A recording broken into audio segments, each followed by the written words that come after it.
Hello दोस्तों, कैसे हैं आप सब। आशा करते हैं होंगे आप बिल्कुल ठीक हैं। आज का जो मेरा वीडियो है इसमें हम बात करेंगे श्वसन दर और नाड़ी दर क्या होती है। ये दोनों अलग अलग वर्ड हैं कि श्वसन की दर क्या होती है और आपकी पल्स रेट क्या होती है। यानी कि आपकी श्वसन को इंग्लिश में बोलते हैं रिस्पायरेशन रेट और नाड़ी को आपको बोलते हैं पल्स रेट। यानी कि दोनों अलग अलग चीज़ होती है। अब हम जानेंगे कि किस वर्ष में कितनी दर होनी चाहिए। ठीक है, जन्म के समय कितनी होनी चाहिए, जन्म के बाद कितनी होनी चाहिए, एक वर्ष तक किशोर और वृद्ध सभी के बारे में हम डिस्कस करेंगे। ठीक है, हम आपको छोटी छोटी वीडियो लगातार अपने यूट्यूब चैनल पर प्रोवाइड करवा रहे हैं। एक क्लासेस जो रहती हैं हमारी लगभग 5-6 मिनट की रहती हैं और 5-6 मिनट में हम आपको इतनी सारी चीज़ें बता देते हैं स्पीड में, क्योंकि आपके पास क्या है, समय बहुत लिमिटेड है, इसलिए हम आपका समय वेस्ट नहीं करवाते हैं। कम कम कम समय में हम आपको ज़्यादा आउटपुट देते हैं। ठीक है, जो चीज़ें हम मुँह से बोलते जाते हैं, आपको अगर लगता है कि इंपॉर्टेंट है तो आप उसको नोट कर लीजिए और बारी बारी से रिवीजन करते रहिए। ठीक है, क्योंकि ऐसा संभव नहीं है, क्योंकि आपने देखा होगा अगर हमको इस मैटर को पढ़ाना है तो लगभग हम इस मैटर के लिए 10-15 मिनट लगातार बोल सकते हैं, लेकिन आपको वही चीज़ हम आपको बताते हैं जो आपके एग्जाम की दृष्टि से महत्वपूर्ण है। ठीक है, तो देखिए, आयु के अनुसार श्वसन की सामान्य दर। श्वसन क्या होती है, जैसे कि हम सांस लेते हैं, हवा को अंदर खींचे और बाहर छोड़े, इनटेक किए और इनटेक किए और बाहर किए, तो इसे क्या कहते हैं, श्वसन दर बोलते हैं। ये हमारा लंग्स प्रभावी होता है, हमारे हमारे फेफड़े की वजह से श्वसन दर क्रिया होती है। इसमें क्या होता है, जन्म के समय जो श्वसन दर होती है वो 30 से 40 प्रति मिनट होती है। ठीक है, देखो, आप जितनी आपकी एज बढ़ती जाएगी, जितनी आपकी एज बढ़ती जाएगी उतनी श्वसन दर आपकी कम होती जाएगी। देख लेना, अभी मैं आगे बात करूँगा। देखो, बच्चा जब जन्म लेता है तो उसकी श्वसन दर जो होती है वो 30 से 40 प्रति मिनट होती है। यानी कि बच्चा 1 मिनट में 30 से 40 बार सांस लेता है। ना मानो आप छोटे बच्चे की गिन लीजिएगा और अपनी गिन लीजिएगा। ठीक है, 30 से 40 प्रति मिनट। फिर बच्चा अगर 1 वर्ष का होता है तो 26 से 30 प्रति मिनट बच्चे की श्वसन दर हो जाती है, सांस लेता और छोड़ता है। इसको आप देख लीजिएगा। सबसे मैं आपने बताया कि ट्रिक के रूप में याद रखिएगा कि जितना हमारी उम्र बढ़ती जाती है उतना ही हमारा श्वसन दर कम होता चला जाता है। देखो, यहाँ पर उम्र बढ़ी, श्वसन दर आपकी कम हो गई। 2 से 5 वर्ष तक श्वसन दर क्या होती है, 20 से 26 प्रति मिनट होती है।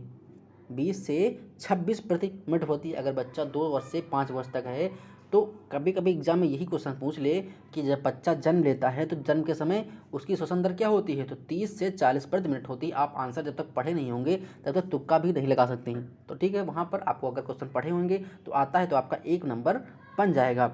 नेक्स्ट है किशोर, यानी किशोर एडल्ट की बात करें। ठीक है, तो यहाँ पर 20 प्रति मिनट होता है। कितना, 20 प्रति मिनट, यानी 20 टाइम सांस लेता है 1 मिनट में। नेक्स्ट हम बात करेंगे वयस्क की। तो वयस्क यानी कि यहाँ पर देखिए, वयस्क की बात करेंगे तो वयस्क आपका 16 से 20 प्रति मिनट लेता है। 16 से 20, यानी कि 16 से 20 बार 1 मिनट में सांस लेता है। और हम बात करेंगे वृद्ध की, यानी कि बुजुर्ग की, यानी कि बूढ़े लोगों की, तो वहाँ पर 10 से 24 प्रति मिनट होगा है। देख लीजिए कितना कम हो गया। बच्चे के ऊपर मैं बता रहा हूँ कि बच्चे कितनी थी, 30 से 40, और यहाँ पर जितनी लोग उम्र बढ़ती गई उनकी श्वसन दर कम होती गई। तो यहाँ पर आप नोट कर लीजिए, सबसे ज़्यादा नोट करिएगा छोटे बच्चों की। यही इंपॉर्टेंट है, क्योंकि हालांकि एग्जाम अगर पूछा जाएगा तो यही पूछा जाएगा और आपका बुढ़ा, यानी कि बूढ़ा वाला पूछा जाएगा, इनके पूछने की चांसेस कम हैं। तो ये आप जरूर याद रखिएगा। नेक्स्ट हम बात करेंगे नाड़ी दर की।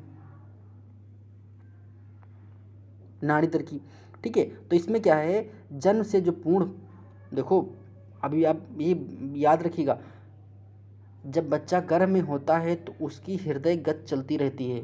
समझिएगा, मैं ऑलरेडी वीडियो डिस्कस कर चुका हूँ कि माँ के गर्भ में कितने समय तक, यानी कि जब माँ का गर्भ 28 दिन का या 28 हफ्ते का हो जाता है, 28 दिन का हो जाता है, तो माँ के गर्भ में जो बच्चा पल रहा होता है उसका हृदय बन चुका होता है 28 दिन में। ठीक है, और उसकी धड़कन स्टार्ट हो जाती है। तो देखिए कि जो नाड़ी की सामान्य दर है, पल्स रेट, आप कभी डॉक्टर को दिखाए जाएँ तो आपका डॉक्टर हाथ पकड़ता है, देखता है कि आपकी नाड़ी की स्पीड क्या है, आपकी पल्स रेट क्या है।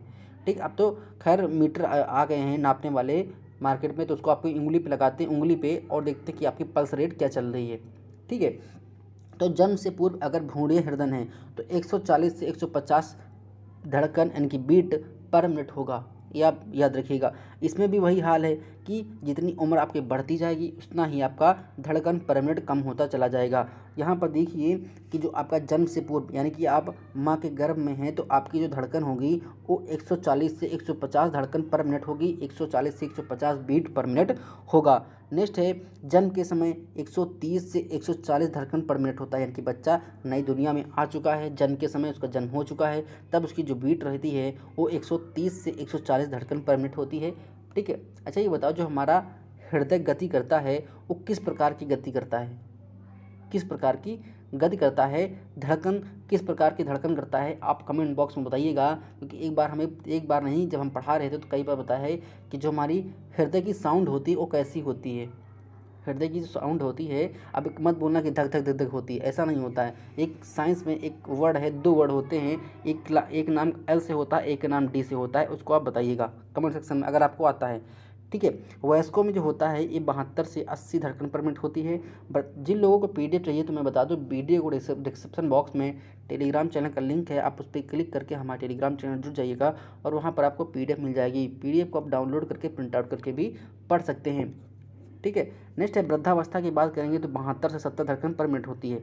आशा करते हैं वीडियो पसंद आया है और अगर हमारे चैनल पर नए हैं तो प्लीज़ चैनल को सब्सक्राइब जरूर कर लें और देखते रहिए हमारा अपना यूट्यूब चैनल एग्जाम आरजू क्लासेस। मिलते हैं नेक्स्ट वीडियो में नेक्स्ट अपडेट के साथ। आपका दिन शुभ हो, मंगलमय हो।